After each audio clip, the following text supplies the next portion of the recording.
definir lo que se llama el tirante crítico y con ello la posibilidad de identificar los flujos de naturaleza subcrítica o supercrítica, sino además los conceptos revisados en esta sección permiten dar respuesta a diversos casos prácticos que podrían tener cierta dificultad de resolverse, como son los asociados a la presencia de una grada o de un cambio de rasante en un canal, la existencia de un angostamiento o un ensanchamiento de sección, o en el caso de un canal alimentado por un reservorio.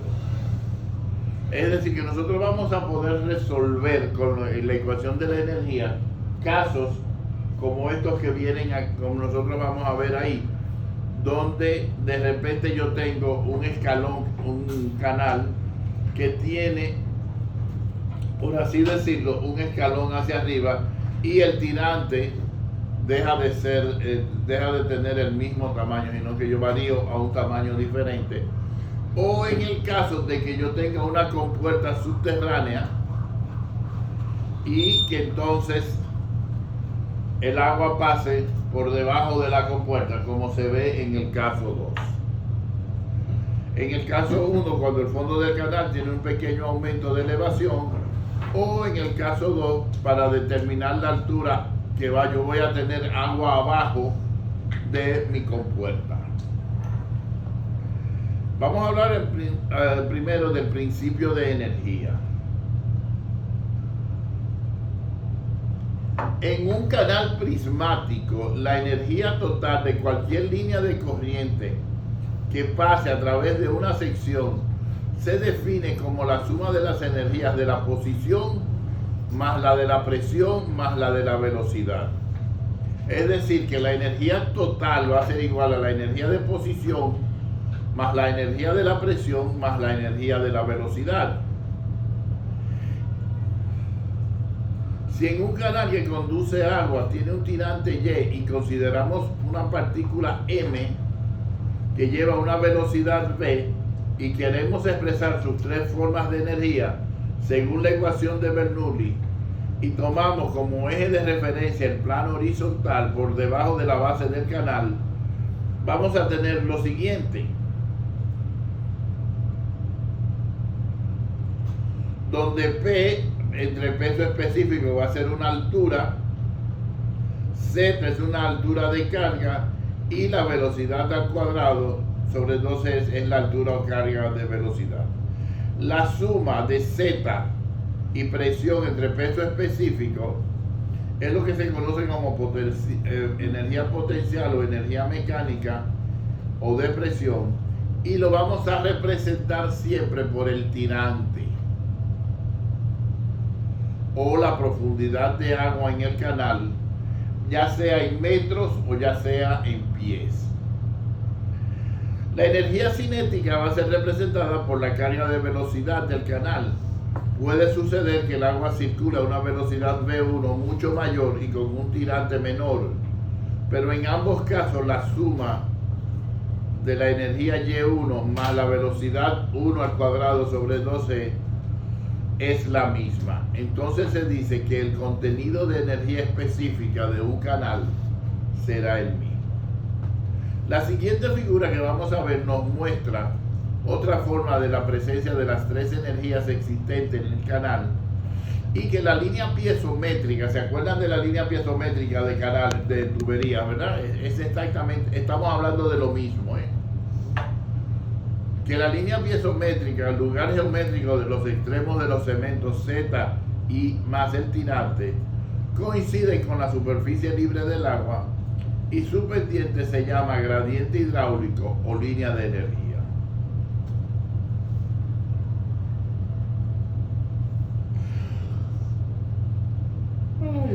Perdón.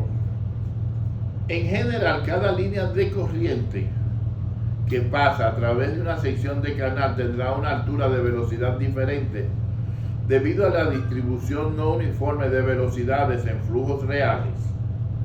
Solo en un flujo paralelo ideal con distribución uniforme de velocidades, la altura de velocidad puede ser idéntica, para todos los puntos de la sección transversal.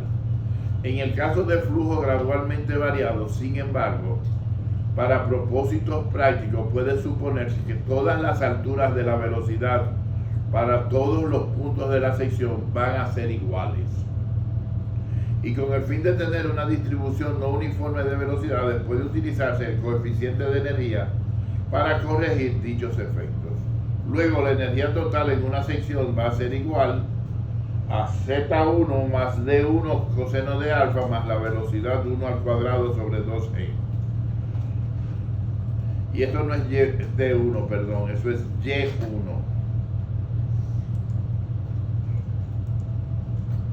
Yo me equivoqué. Por favor, corrijan eso, que es Y1.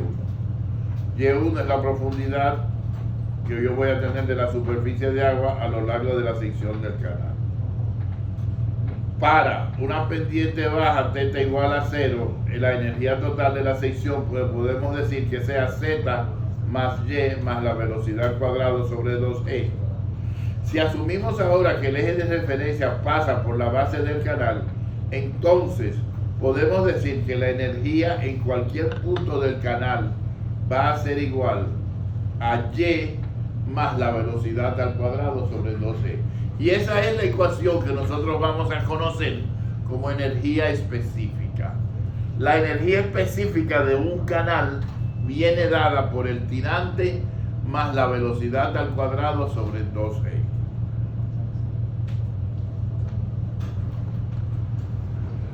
La energía específica de una sección de canal se va a definir como la unidad cinética de peso con respecto a la elevación del fondo del canal.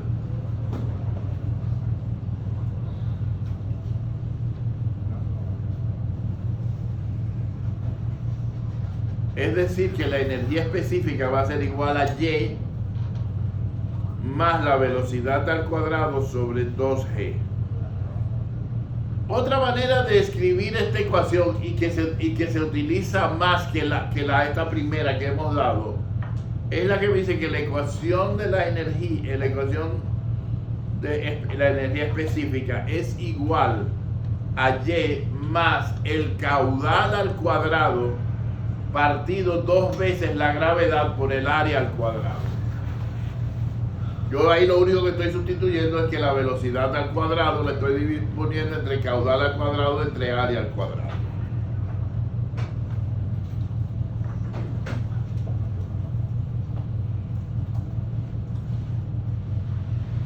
En esta última ecuación, Q puede ser graficada para un caudal constante y como variable podemos tener la energía específica y el tirante.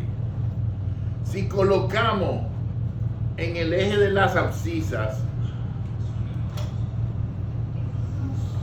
los valores de la energía específica y en el eje de las ordenadas el tirante, comprobaremos que la variación de energía con respecto al tirante va a ser lineal e inclinada en 45 grados, que va a pasar por el origen representando por la energía potencial o tirante del canal. Es decir, si yo hago un gráfico energía específica, altura de mi tirante, y a 45 grados yo trazo una diagonal, si yo grafico la curva en la ecuación de la energía específica para un canal determinado, esa curva siempre me va a dar una parábola y me la va a dar ahí donde ustedes ven, se puede decir que en el primer cuarto del primer cuadrante de mis ejes cartográficos. Siempre va a tener esta curva. Va a tener esta forma la curva.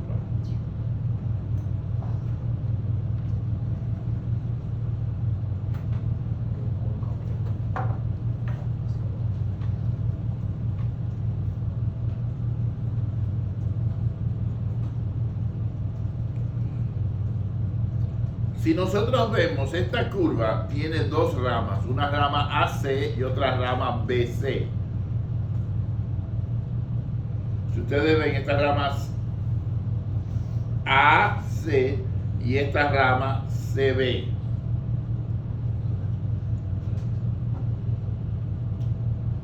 La rama AC se aproxima asintóticamente al eje horizontal hacia la derecha.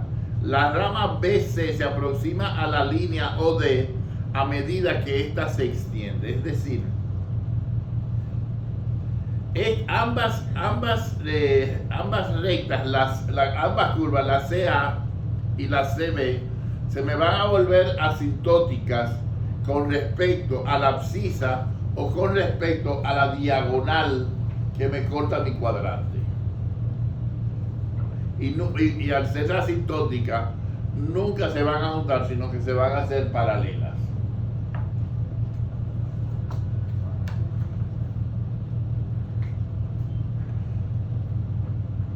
Como el área se expresa en términos de la profundidad del fluido, también es posible relacionar la energía específica con la profundidad del flujo. Para visualizar los regímenes posibles de un flujo de canal, es útil que una gráfica de la profundidad versus la energía específica. Para una sección y descarga particular en un canal, la curva de la energía específica se asemeja al grado mostrado. Varias características de esta curva son importantes. La línea a 45 grados sobre el gráfico representa la energía que es igual al tirante. Entonces, para cualquier punto sobre la curva, la distancia horizontal entre esta línea y el eje Y representará la energía que yo tengo en ese punto. La distancia restante de energía específica es la energía cinética, velocidad al cuadrado sobre 2E. Aparece un valor mínimo definido de E y se demuestra que ocurre cuando el flujo se halla en el estado crítico, es decir, cuando mi número de Freud sea igual a 1. Mi número de Freud será igual a 1 en el punto, cuando yo haga mi curva, en el punto más cercano al 0,0 que tenga mi curva. A ese será mi punto crítico. Y es ahí donde el número de Freud va a ser igual a 1.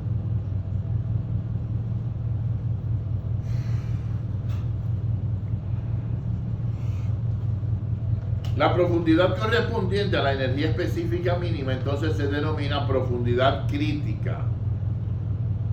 Y es el flujo subcrítico para cualquier profundidad mayor que Y sub C. A la inversa, para cualquier profundidad menor que Y sub C, entonces estaremos en supercrítico. Es decir, que a medida que Y me disminuye, se me va haciendo supercrítico. Yo voy a tener una velocidad mayor. Eso me deja a mí decir ya desde un principio ahora que el tirante en mi canal y la velocidad en mi canal tienen que ser por obligación inversamente proporcionales. Si yo tengo mucha velocidad, mi tirante va a ser bajito. Si yo tengo poca velocidad, mi tirante va a ser alto. ¿Alguna pregunta?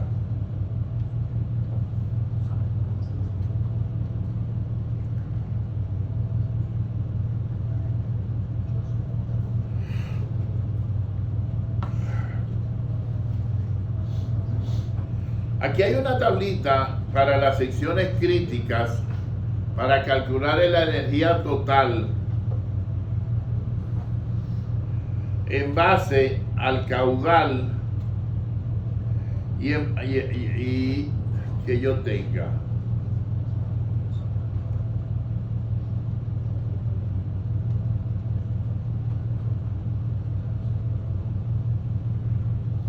Ahí tenemos la energía para el tirante crítico en base al caudal unitario. Luego tenemos del rectángulo de la parábola y del trapecio. Y tenemos el del trapecio que viene dado entre el tirante y entre T, que es el espejo de agua, y B, y la energía.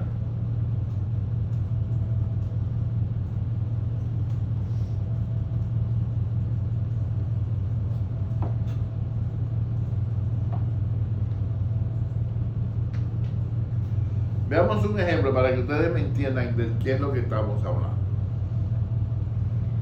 Calcula la energía específica y la velocidad específica para un canal trapezoidal. Asuma que la sección del canal es trapezoidal con un ancho de solera de B igual a 0,75, un talud Z de 1 y un caudal de 0,40 metros cúbicos por segundo. Y me dejan los celulares, por favor. El cálculo de la energía me dice a mí que la energía es igual al tirante más el caudal al cuadrado partido dos veces la gravedad por el área al cuadrado. La forma de mi canal es esta. Son los datos que me dan. Si yo voy a mi tablita de características geométricas de un trapecio, me dice a mí que el área de un trapecio es B más ZY por Y.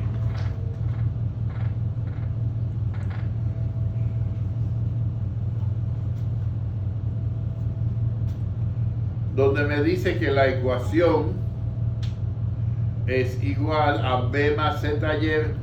B es 0,75, entonces va a ser 0,75 más Y por Y, porque Z es 1.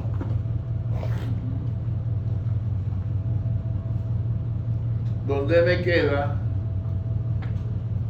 que A es igual a 0,75Y más Y2. Si yo elevo A2 al cuadrado, voy a tener que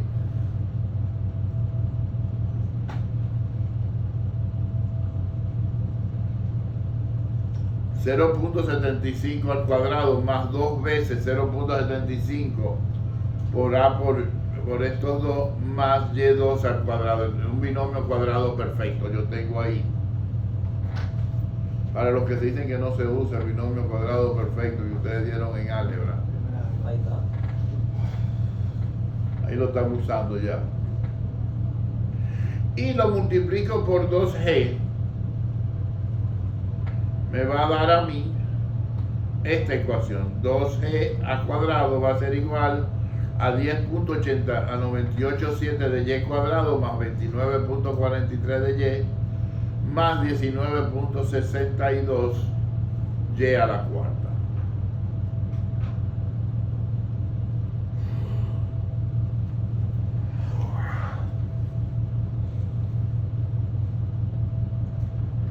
Me voy a la ecuación de la energía y voy a tener que Y es igual, que la energía menos es igual a Y más todo eso que yo tengo, todo eso que yo tengo ahí, y el caudal al cuadrado, que es 0.40, me da 0.16.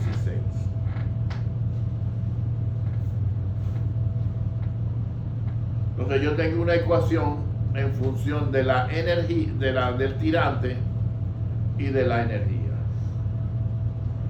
Si yo ahora hago una tabla para graficar y empiezo a darle a mi tirante valores arbitrarios para obtener E, o sea, valores medalaganarios, generalmente se empieza dependiendo de lo que sea el canal, del volumen del canal, se empieza bajito, 0.10, 0.05, y se va aumentando poco a poco mi tirante. Y voy sustituyendo en esa ecuación para cada Y obtener una energía específica. Cuando ya yo tengo, si ustedes van a ver cuando grafiquen, que cuando empecemos en un número pequeño, mi energía va a empezar siendo grande. Y voy a ir disminuyendo.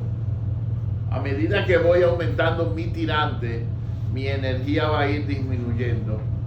Y va a llegar un momento en que se va a hacer mínima y a partir de un momento va a empezar a subir otra vez. ¿Qué es lo que pasa? Fíjense, 0.10 me da 1.23, 0.15, 0.59, bajó, 0.20, 0.42, 0.25, 0.38, ya empieza a bajar, 0.37 siguió bajando, pero ya en 0.29 ya volvió a subir. O sea que el punto de inflexión está cerca de los 0.27.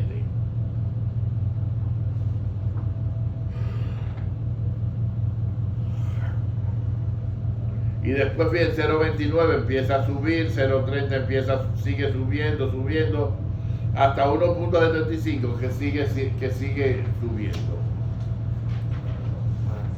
Bueno, cuando yo grafico, este es el gráfico que me debe dar de la curva.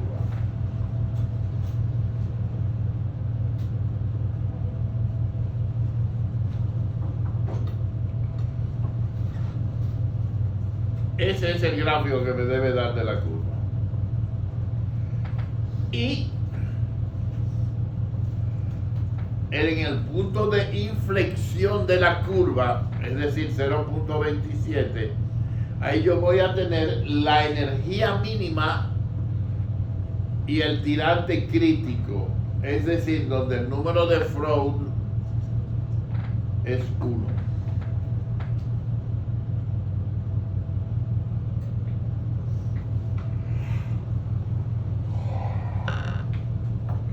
Entonces yo tengo mi tirante crítico, yo tengo mi energía mínima del gráfico, ya lo introduzco en la ecuación y me da mi velocidad crítica.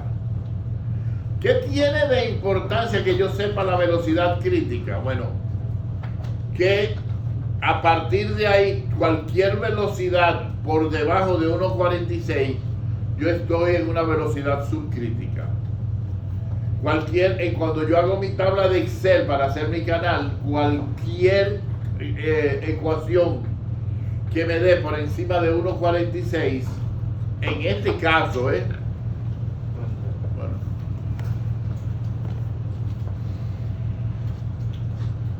en este caso, pues yo estoy en una energía subcrítica.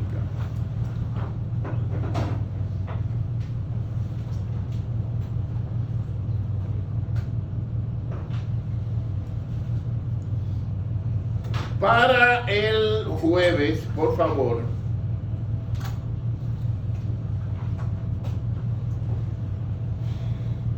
si podemos hacer el ejercicio 2.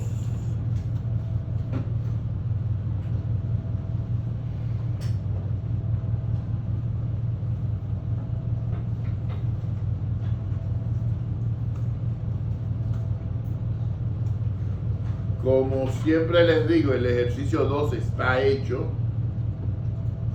Es simplemente que ustedes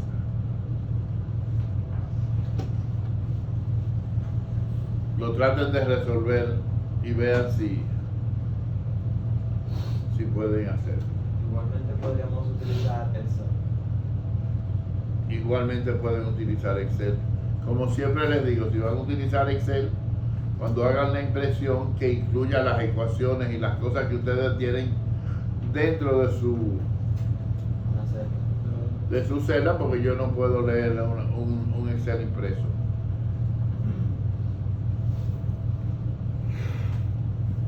Oh. Vamos a ver otro ejercicio de energía específica, donde vamos a considerar que yo vengo con un canal y de repente tengo un escalón, es decir, la base de mi canal sube un tanto y yo quiero saber cuál va a ser el tamaño de mi tirante.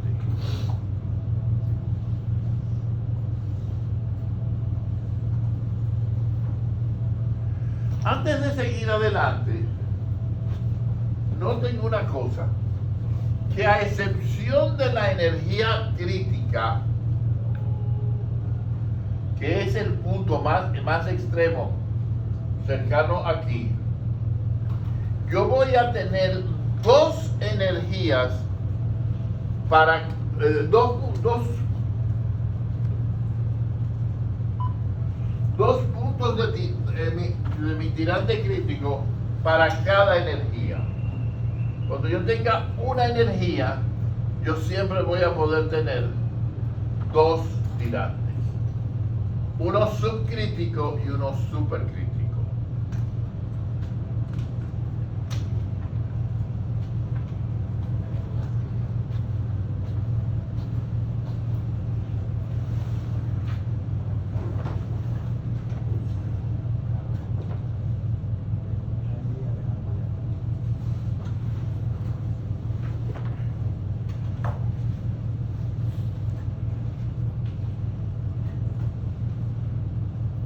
Dice el ejemplo: considere una situación donde la pérdida de energía son despreciables, como cuando un fondo de canal tiene un pequeño aumento de elevación. El canal tiene una sección rectangular y un ancho de 10 metros. El caudal es de 200 metros cúbicos por segundo y la profundidad de aguas arriba del cambio de elevación es de 10 metros.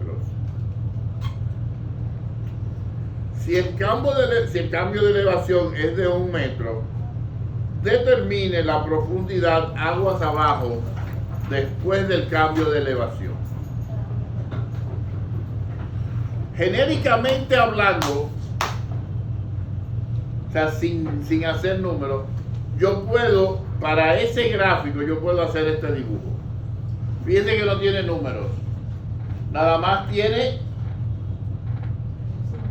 simbología, pero yo puedo decir que para cualquier energía yo voy a tener dos tirantes en cualquier punto.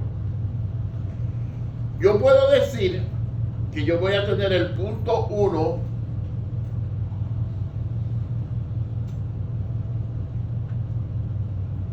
aquí antes del escalón y voy a tener un punto 2 después del escalón. Y yo puedo graficar el punto 1 en cualquier punto de mi curva después del punto crítico y puedo graficar el punto 1 y el punto 2 también antes del punto crítico. La diferencia de altura delta Z va a ser la distancia que yo voy a tener de mi escalón, o sea, la altura de mi escalón, que me dice en este caso que es de 1 metro. Entonces,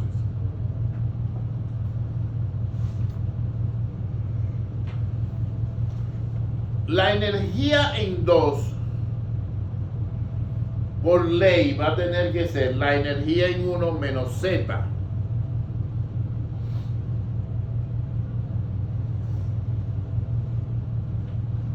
Y la energía en 1 yo la puedo calcular, que va a ser Y1 caudal al cuadrado partido 2 veces la gravedad por el área 1.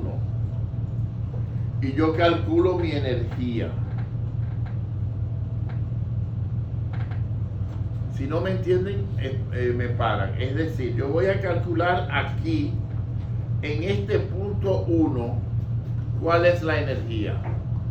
Y me dan todos los datos de ahí. Ahí me dicen el caudal, el ancho, la altura, el ancho, todo. O sea, me dan todos los datos para que yo pueda calcular la energía.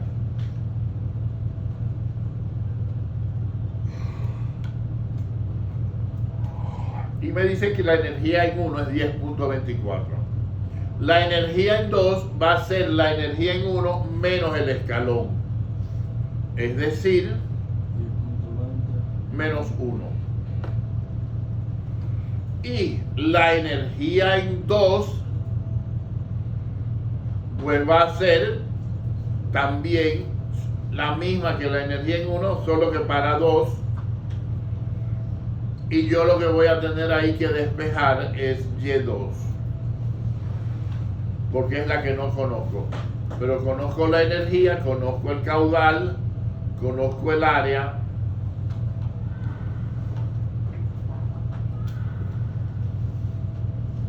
Y puedo calcular Y sub 1. ¿Preguntas?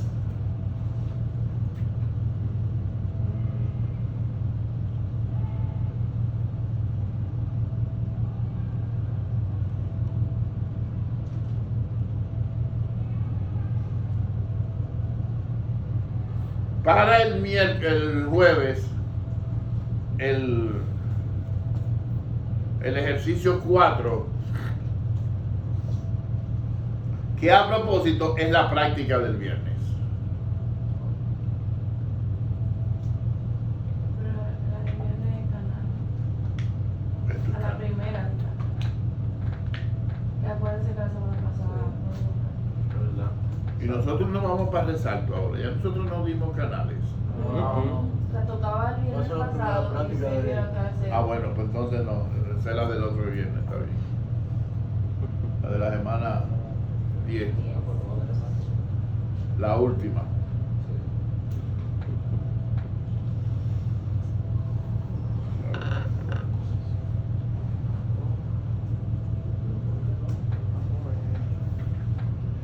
No se olviden de los ejercicios del portafolio.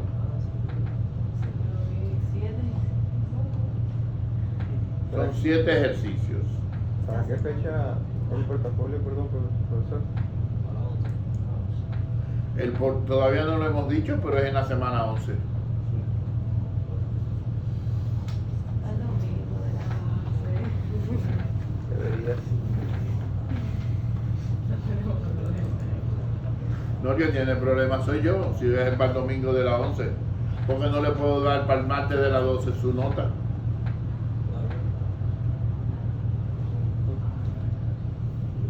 Esto es lo que ustedes tienen que ver. O sea, yo entiendo que yo puedo ayudarlos a ustedes con la fecha lo más lejano posible. Pero también tienen ustedes que entender que cada examen final de ustedes, en promedio, a mí me coge 20 a 25 minutos corregirlo. Pensé que era hacerlo. No, ya corregirlo, hacerlo a mí me coge 1 hora, hacer el examen de ustedes. 1 hora más o menos. Pero sin Eso porque son esforzarse, varias variantes. tranquilo. Puede ser media hora, profe, si nada más se variantes. Y voy a hacer 4 variantes con una especial para ti. Para ella, No, para no. ella. Para ella. Variante Para ella. Joan. Que no haya confusión. Yo pasé ahí. muchas penas el examen pasado. Sí, sacando la mejor nota.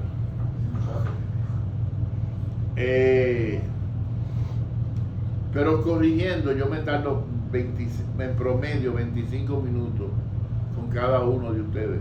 Y más un final. Porque, señores, aunque ustedes no lo crean, por lo menos para mí está en juego su futuro. Yo estoy jugando con el futuro de ustedes.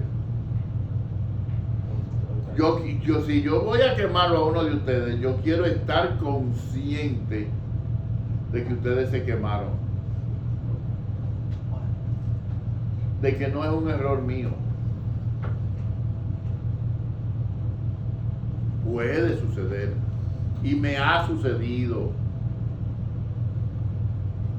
que me he equivocado. Pero yo le digo, yo dedico 20 a 5 minutos. Y los portafolios me cogen más tiempo. Un portafolio a mí me coge por lo menos 40 minutos, porque son largos. Y aunque yo no corrijo, porque ustedes saben que yo no voy a corregir los 100 y pico de ejercicios que yo les he puesto, pero yo cojo 12 o 14 diferentes en cada uno de ustedes, los reviso. Si están bien, no tengo problema. Ahora, si están mal, cojo 6 o 7 más y después cojo 5 o 6 más. O sea, lo que más tiempo me cogen son los que hacen malos portafolios. El portafolio que de entrada me hizo los 14 que yo escogí así al azar, correcto, que me tiene el listado de las presas, que me tiene esto, que me tiene aquello, yo le chequeo, este está bien. Yo le pongo su 10 y por ahí María se va. Pero cuando cojo y me ha fallado en 3, digo, déjame ver, porque déjame ver si fueron esos los 3 que él falló nada más.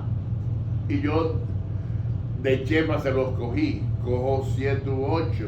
Si veo que se equivoca, entonces veo cuál es la proporcionalidad y entonces le pongo su nota en base a eso. Pero ustedes tienen que entender que yo necesito casi para cada uno de ustedes en total de 40 a 45 minutos. Por 30 son 7 horas. Más la sección de hidráulica 2, más la sección de mecánica de fluido 1 y 2, más los laboratorios. Pero por 30 entre 2 porque lo estamos haciendo parejo. Sí. Y sanitario, trimestre que viene también. Sí. Pero esto es un trimestre nada más. No, no. Hasta que vuelva Patricia.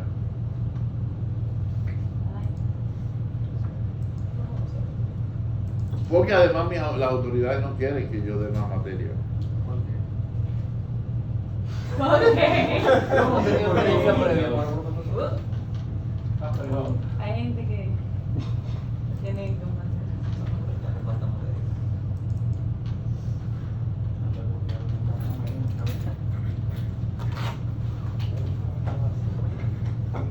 Yo doy bueno, estoy dando ahora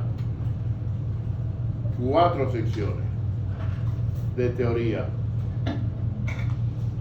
y 4 de laboratorio.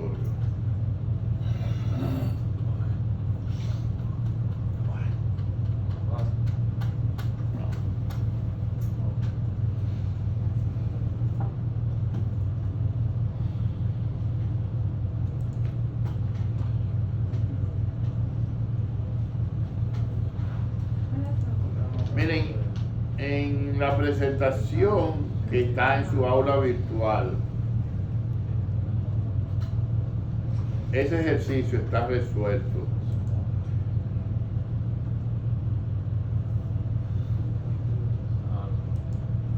Vamos a empezar a hablar ahora sobre resaltos hidráulicos.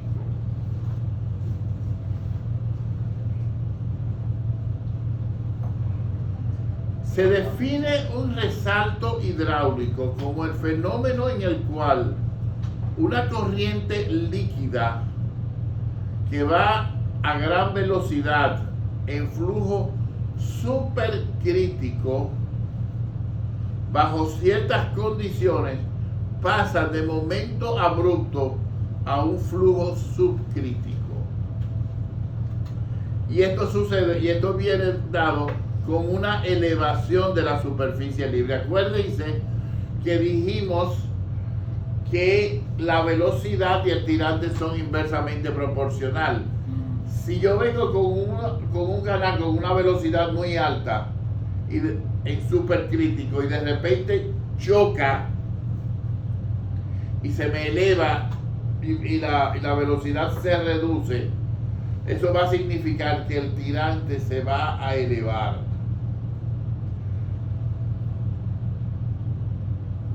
Y al elevarse, esa energía la tiene que disipar y se va a producir lo que se conoce como una ola estática o un resalto hidráulico, o lo que nuestros viejos conocían como un remolino. Ustedes se acuerdan que los bisabuelos y los abuelos de ustedes decían: no te bañes en ese río porque es muy fuerte y tiene muchos remolinos. Existen remolinos verticales, que es el que nosotros se nos produce, sobre todo en los canales artificiales, pero también hay molinos o resaltos hidráulicos horizontales, que son los que se producen normalmente en los ríos, y cuando uno tiene piedras y cosas de esas en el río, que entonces te producen un remolino horizontal. Entonces el agua choca con esa piedra, es que lo que produce el resalto hidráulico. El resalto hidráulico es conocido también como onda estacionaria.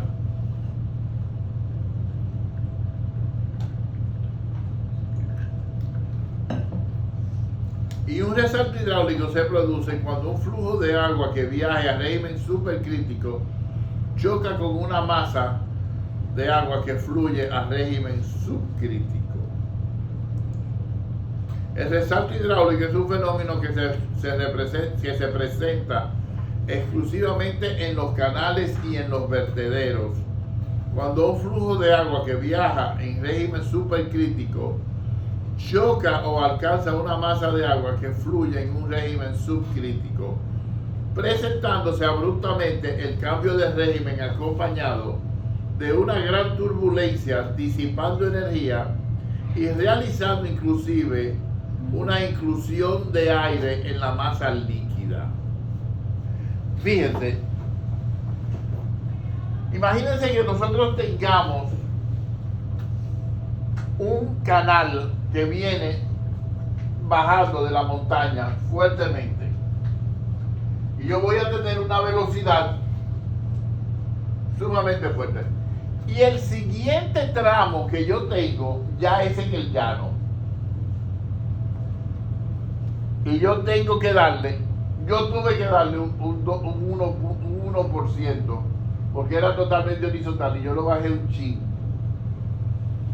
Ese canal que yo voy a tener bajando ahí me va a dar supercrítico, porque va a venir a una altísima velocidad, mientras que este canal que yo voy a tener aquí horizontal, yo voy a lograr que me llegue a 0.6 a puras penas. La energía que viene, esa agua a 10 metros por segundo, para bajar aquí a 0.6 metros por segundo, yo la tengo que disipar en algún sitio. Se tiene que perder. ¿Y dónde se va a perder? En la ola estacionaria. Se va a producir una ola. De la única manera que se me produce un resalto es si en el tramo anterior yo estoy en flujo supercrítico y en el tramo posterior al resalto yo estoy en subcrítico. Si no es así, no hay manera de que se me produzca un resalto hidráulico. ¿Estamos claros de eso? En el anterior supercrítico, en el posterior subcrítico. Por eso en la tabla que ustedes van a hacer de Excel, por eso en H-Canal, ustedes veían que entre los resultados decía supercrítico y subcrítico, y por eso hay que ponerlo. Entonces, cada vez que usted tenga un canal supercrítico y el subsiguiente sea subcrítico, en ese punto de unión de los dos tramos se va a producir un resalto hidráulico.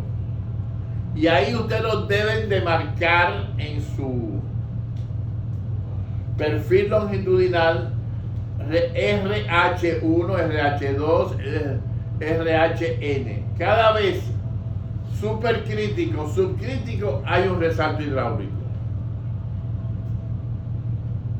Pero porque básicamente sería como en el perfil longitudinal cuando hace una pequeña elevación. Cuando tú vienes de arriba, Y sube un poco. no, Baja. y te baja. O sea, Bajas mucho. se te pone casi horizontal tu canal. Ok. Cuando tú vienes con un tramo así, bien vertical, y de repente lo tienes casi horizontal, en ese momento se te da un flujo, se te va a dar un resalto hidráulico.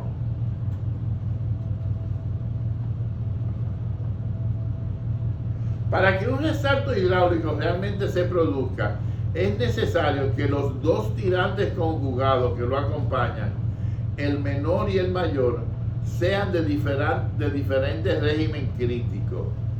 El salto hidráulico puede tener lugar ya sea sobre la superficie libre del flujo homogéneo o en una interfaz de densidad de un fluido estratificado. Y en cualquiera de estos casos, el salto hidráulico siempre irá acompañado por una turbulencia importante y por una disipación de energía. Cuando un canal con flujo supercrítico se coloca un obstáculo que obliga a disminuir la velocidad del agua hasta un valor inferior a la velocidad crítica, se genera una onda estacionaria que resulta infinita, a lo que se denomina resalto hidráulico. La velocidad del agua se reduce de un valor V1 a un valor V2, con el valor C1 siendo mayor de una constante y el valor C2 siendo menor a la velocidad constante. En resumen, ¿Qué usted está presentando? porque yo lo estoy leyendo. Son los comentarios de la diapositiva. Ok. En resumen, un resalto hidráulico no es más que la forma que tienen los fluidos de perder energía. Eso es un resalto hidráulico. La forma que tiene un fluido cuando cambia dependiente de perder su energía.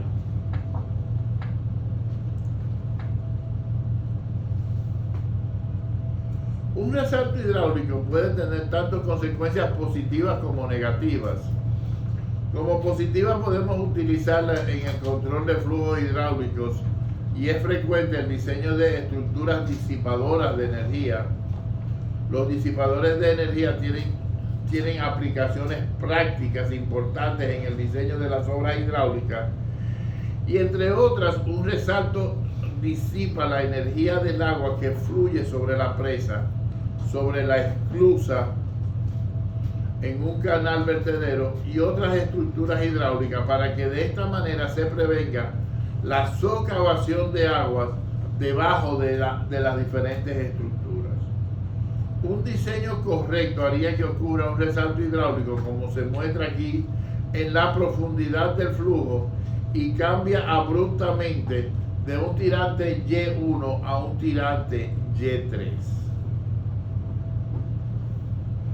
Los disipadores me van a ayudar a mí a recuperar la altura y aumentar el nivel del agua del lado aguas abajo y de una canaleta de medición y mantener un alto nivel de agua en el canal de irrigación.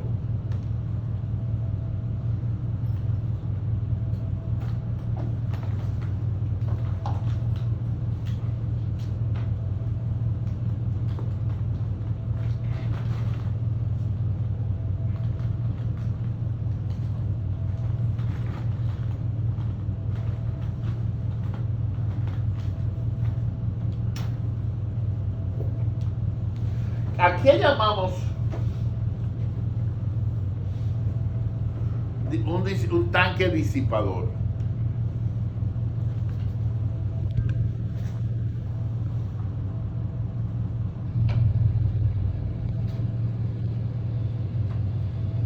Vamos a suponer que ese es mi perfil longitudinal. Y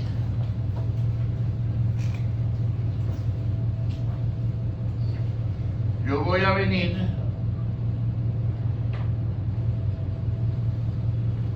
con mi canal. Es muy probable que en ese punto ahí se me dé un resalto hidráulico. Pues tengo una buena pendiente aquí y una baja pendiente aquí. Entonces es muy probable que yo voy a tener ahí un resalto hidráulico.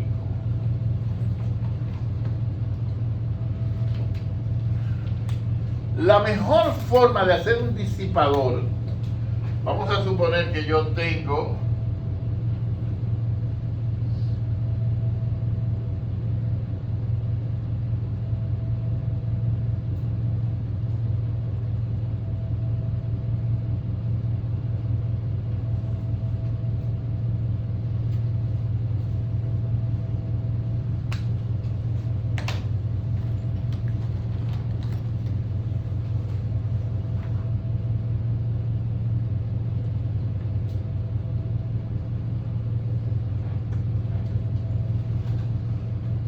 ese es el canal que yo voy a llegar, mi canal de llegada.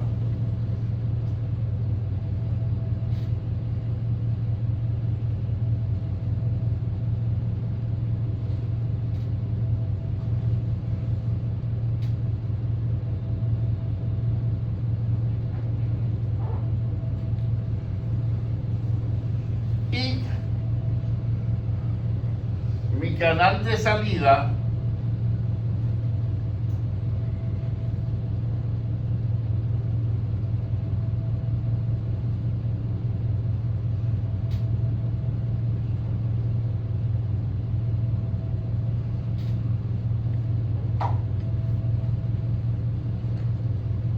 va a ser ese que va a estar ahí. Esos son los tanques disipadores de energía que más se utilizan. Tú vienes yo vengo aquí con una energía E1 y en el punto donde se me va a producir el resalto, yo hago ese tanque abierto. Ahí se va a producir toda esa ola, toda esa pérdida de energía, pero yo la voy a tener confinada allá adentro.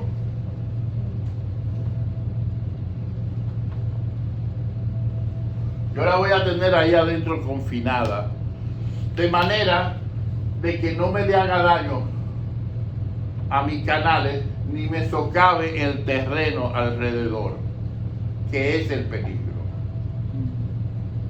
Entonces se va a poner la energía en cero y entonces aquí ya sale con la energía en cero. ¿Cuál sería el efecto propio del terreno? ¿Perdón? El efecto que tendría en el terreno, ¿cuál sería? Me lo puede socavar, me lo puede erosionar cuando yo lo tengo. Ahora, dependiendo del tipo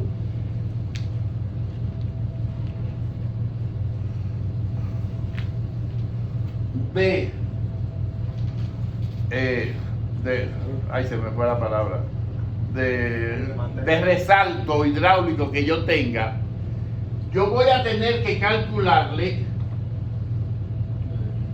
la altura y yo voy a tener que calcularle su longitud. El ancho no importa tanto y generalmente el ancho viene dado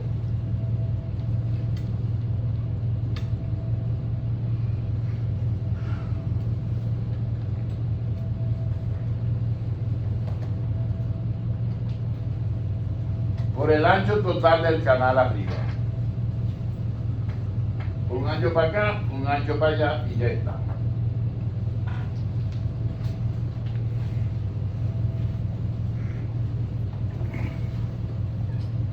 ¿Y cuál va a ser la relación entre las otras dimensiones y el tipo de resalto? Vamos a eso, ahí. Acuérdate que a mí me gusta hacer novela mexicana.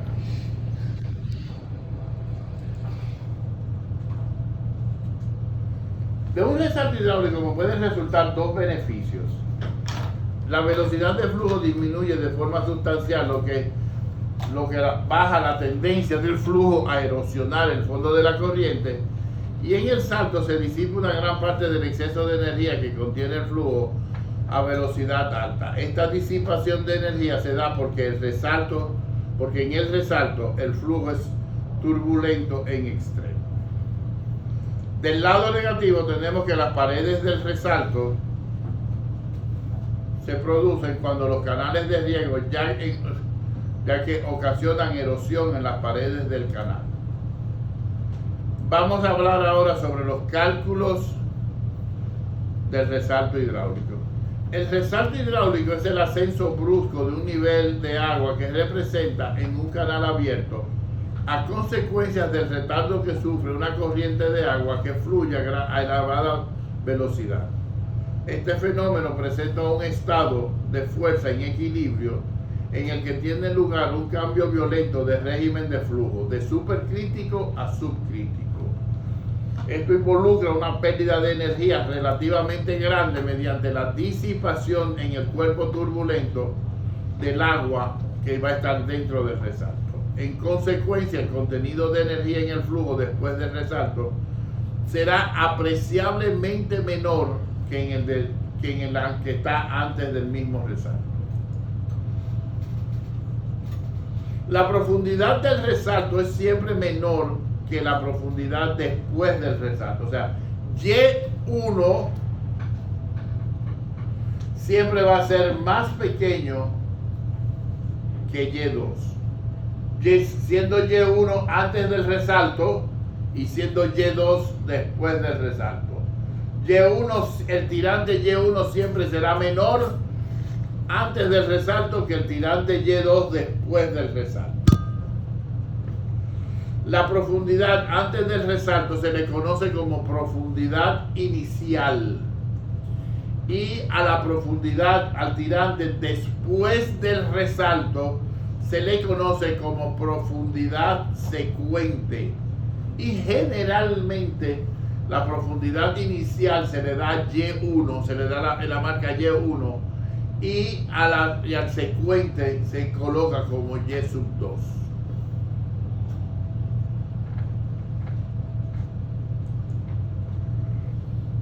Al establecer la relación entre las dos energías, vamos a ver que, viéndolo de esta manera, el caudal dividido, o sea, la energía en uno, sin embargo, tiene que ser por obligación, por lo que hemos visto, igual a la energía en dos, por nuestra curva. Cuando yo corté, tengo un supercrítico y un subcrítico para una misma energía. Por lo tanto, yo tengo una misma energía. Yo puedo igualar estas dos ecuaciones. Como lo que yo no conozco es Y2, yo puedo despejar esto que está aquí en función de Y2 y del número de Freud. Recuérdense que el número de Freud es igual, lo habíamos visto,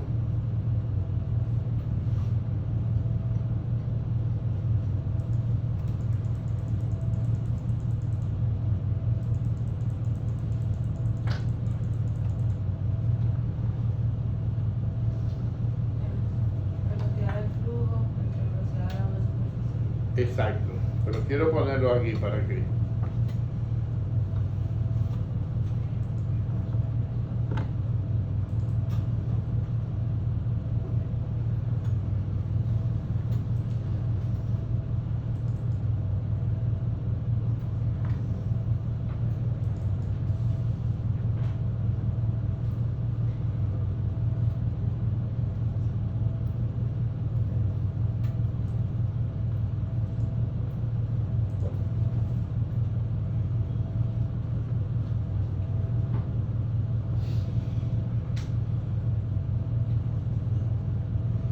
el número de Freud va a ser igual a la velocidad partido la raíz cuadrada de la gravedad por la profundidad hidráulica.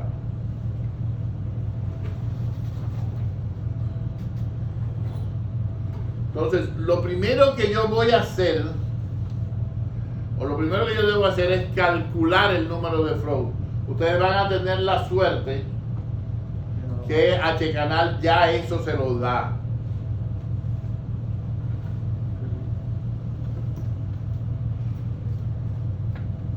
Entonces ustedes nada más van a tener que anotar ese número.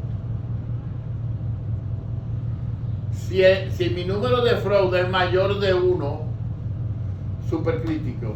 Si es menor de 1, subcrítico.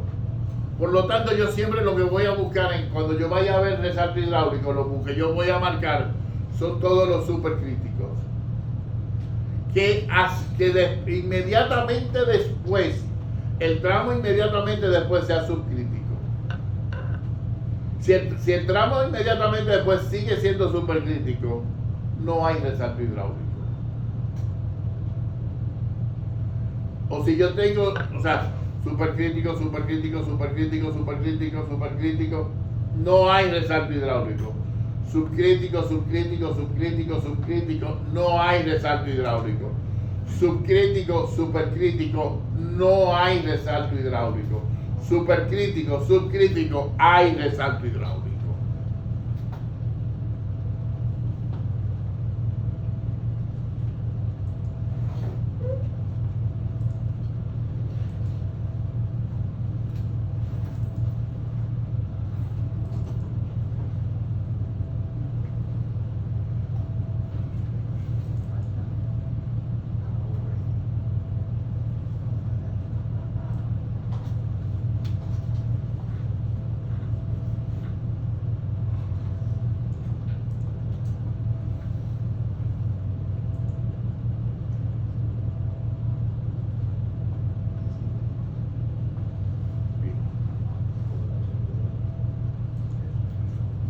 Entonces yo puedo decir que el tirante 2,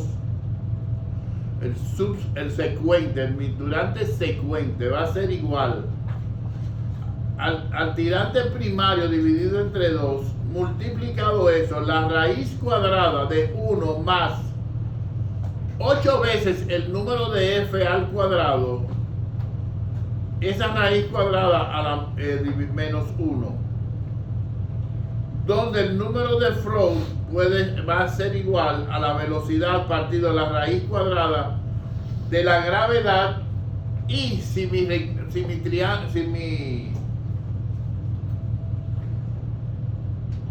canal es rectangular, yo puedo usar Y1.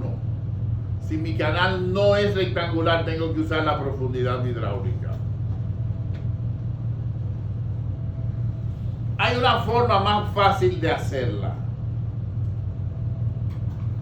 Esto me va a dar a mí la altura de mi resalto, o sea, el tirante 2, lo que me da es la altura de mi resalto. Hay una forma mucho más fácil de calcular esto.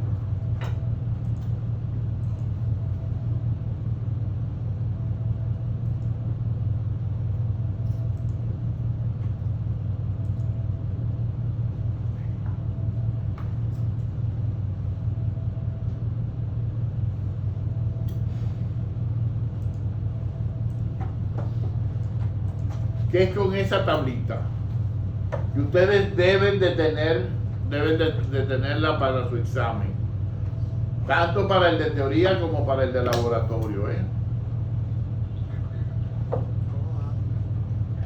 el laboratorio la pusimos. En el laboratorio la tenemos, ¿verdad?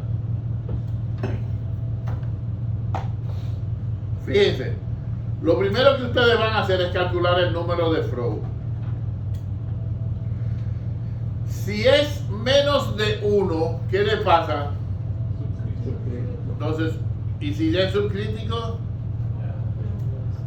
no tengo resalto, no pasa nada. Entonces, fíjense que realmente esta línea empieza casi de 1 en adelante. Entonces, en el eje de la salsita yo voy a buscar mi número de Freud. Por razones de cálculo, vamos a decir que sea 8. Yo vengo aquí y marco mi 8.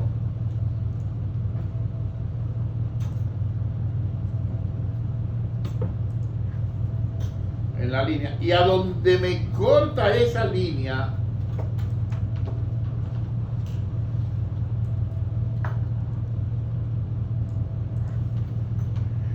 eso yo voy a decir que es la relación Y2 sobre Y1.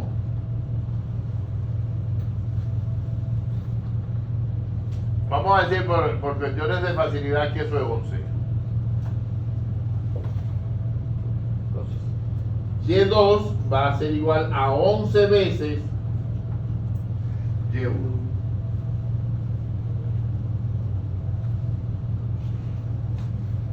Y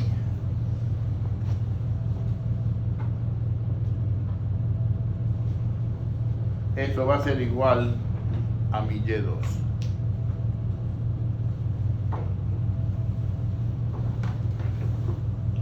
Sí.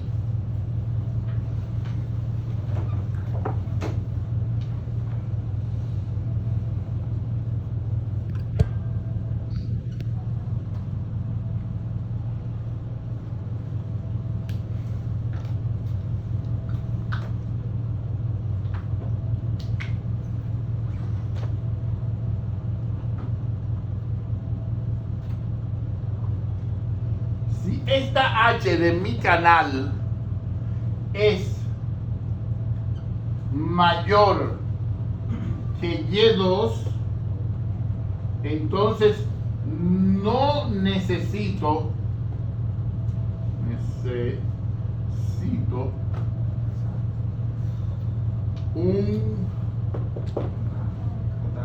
un tanque disipador.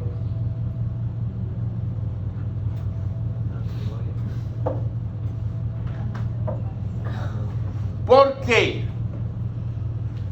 Porque mi Y2 se va a quedar ahí adentro.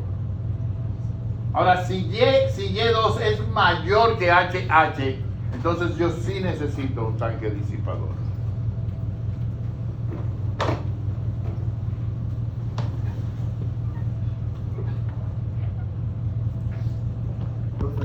¿Y esa gráfica se puede utilizar para cualquier tipo de canal?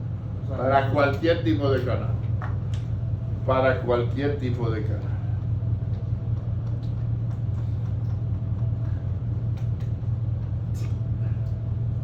La pérdida de energía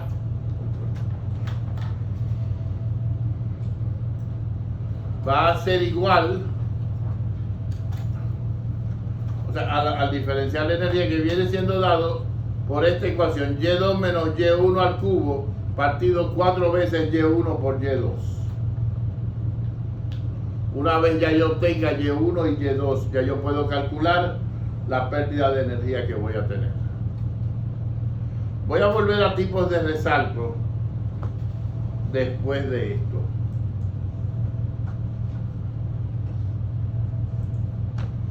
La eficiencia del resalto va a ser igual a E2 entre E1, o viene dado como 8 por esta ecuación tan larga que está ahí. Pero simplemente lo mejor que ustedes pueden hacer para la eficiencia es dividir E2 entre E1. Y siempre, para que haya un resalto hidráulico, la eficiencia debe ser menor de 1. O sea, E1 siempre debe ser mayor que E2. Si E2 es mayor que E1, entonces no hay resalto hidráulico.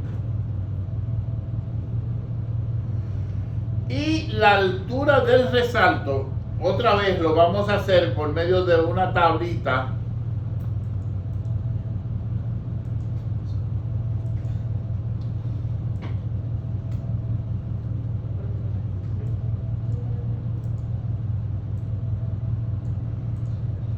Otra vez, en la abscisa tenemos los números de Freud. Los busco, me elevo 8.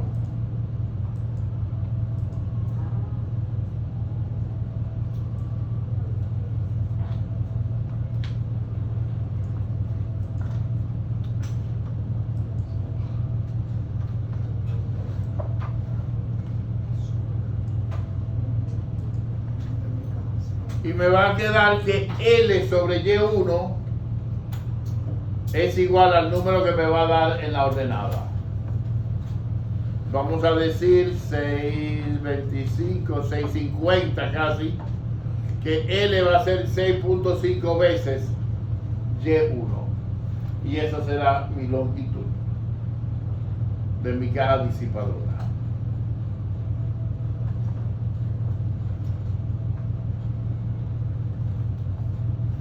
En su perfil longitudinal de su proyecto, cada vez que ustedes tengan supercrítico, subcrítico, en el perfil deben de poner RH1, RH2, y en sus cálculos, para cada uno de ellos, ustedes tienen que o justificarme con cálculos que va dentro del canal, o diseñarme y darme las medidas de una caja disipadora.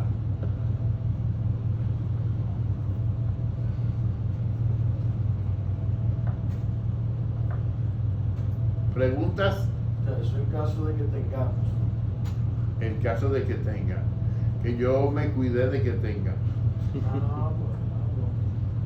Puede que me haya fallado en uno, pero no creo que en todos. ¿Cómo te decidió? O sea, Por donde te las pongo cosas. la obra, exacto, veo por donde, veo que tú te has rodeado de muchas montañas para ponerte la obra de toma ahí arriba, para que en la primera parte te toquen 4 o 5. Por eso yo les pedí, ahora se lo puedo decir, y que yo les digo que siempre me traigan el planito con la leyenda abajo, porque de ahí es que yo me llevo para poderle a ustedes. Yo vi que cuando usted me estaba marcando el mío, usted seguía el dedo de la leyenda. Eso es por usted se lleva de los ríos. De las montañas, de los ríos y de donde nace. Sí. Profe, entonces por cada resalto hidráulico yo podría o no tendré que tener que diseñar una caja disipadora. Sí. Y si no lo voy a hacer, también necesitar permiso. Que debido a que la altura del resalto es menor que la altura de mi canal, entonces el canal puede absorber el resalto sin que se me produzca mayores problemas. Yo entiendo por qué es verdad. Entonces, en la hoja de cálculo, nosotros vamos a tener los datos que nos eche canal. Vamos a identificar cuando tengamos resalto. En el caso de que después que tengamos eso, calculamos el Y2, lo comparamos con el H.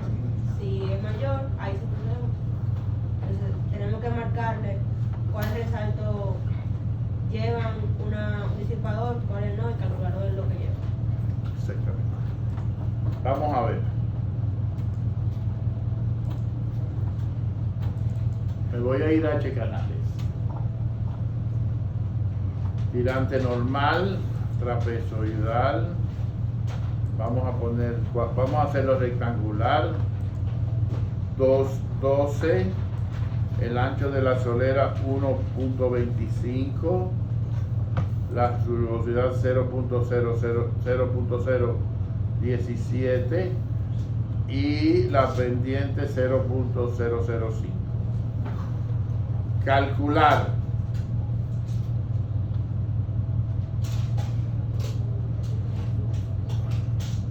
Déjame hacerlo. Déjame producir un primero. Ok. El que yo tengo me dice a mí, bueno, esto está demasiado alto, espérate. Porque me da una velocidad de 7 y pico y no puede ser. 0.03. Bueno,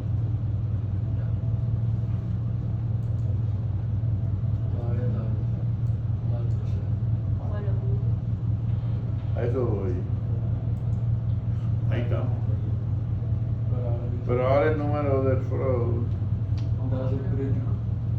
me da subcrítico. Qué vaina está ahí. Profe, pero no se puede aumentar la base. También.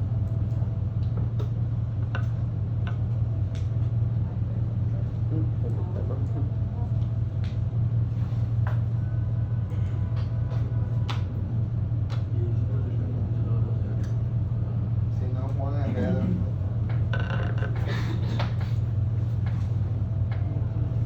Cuando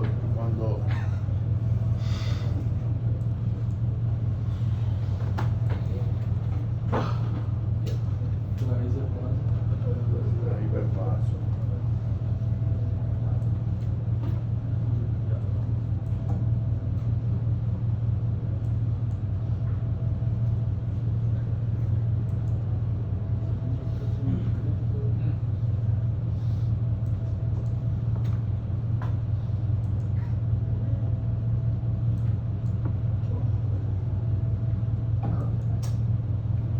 Ahí estoy.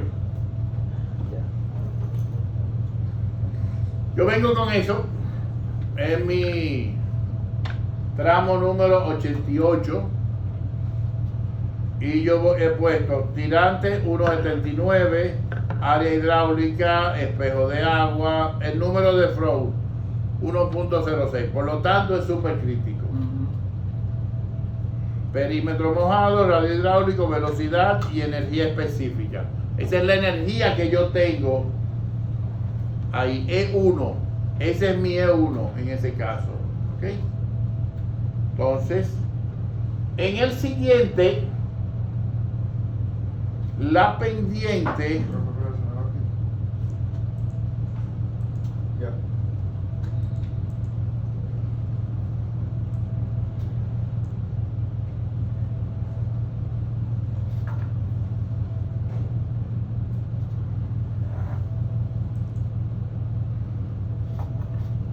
La pendiente se me fue a subcrítica. Y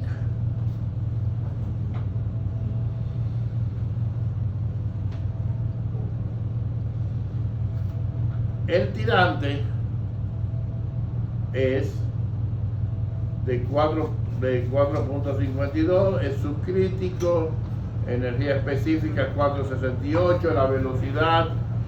Ok. Yo calculo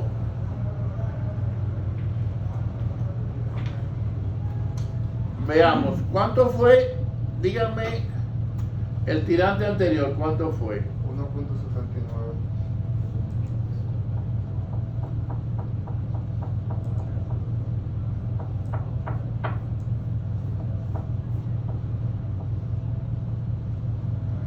Y el de ahora es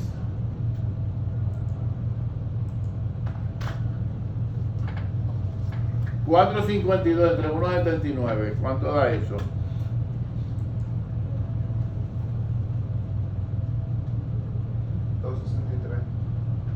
$2.63.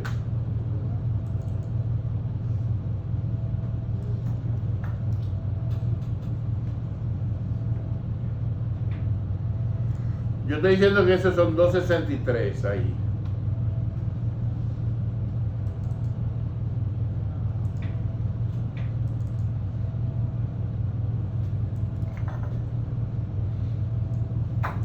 Vamos a decir que Y2 sobre Y1 es 3. Entonces, Y2 va a ser igual a 3 por Y1. ¿Cuánto da eso? 5.37. 5.37. 5.37.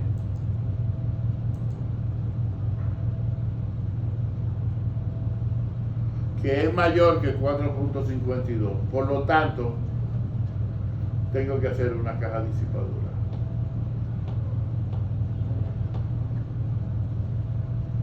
Pero fue una pregunta, usted me pidió que dividiera. Déjame ver. El número fue el número de Freud que debía haber tenido. Exacto, Ya. sí, esa era mi pregunta. El número de Freud que Sí. tu cálculo fue. Sí, me Pero equivoqué. es lo mismo, es lo mismo. Sí. ¿Dónde que dice la altura ahí, perdón, profesor? ¿O puede ser? Tirante normal. Ah, ya. Pero sería el mismo principio para el número de Freud. Exacto. Porque si da mayor el 2, significa que tengo como quiera lo tengo que hacer. En los circulares pasa lo mismo. Exactamente lo mismo.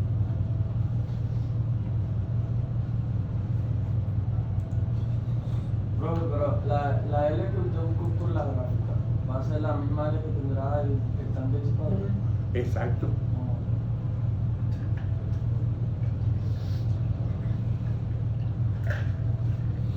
No será la misma. Es.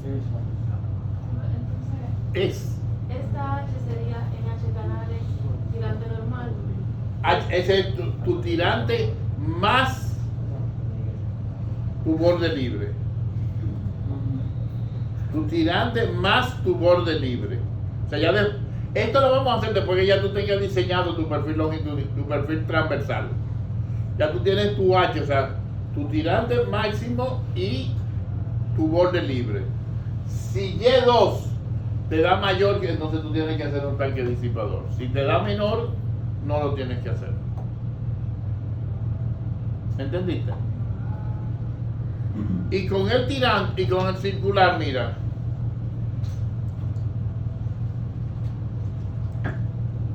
$12 y vamos a dar un diámetro de 0.66, que yo seguro que me va a dar calcular. No. 1 metro.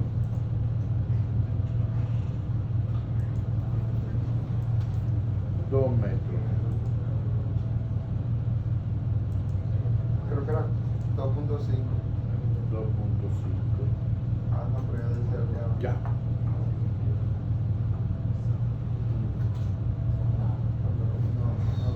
Tú ves, mira, el número de Freud, en este caso te da crítico. Vamos a poner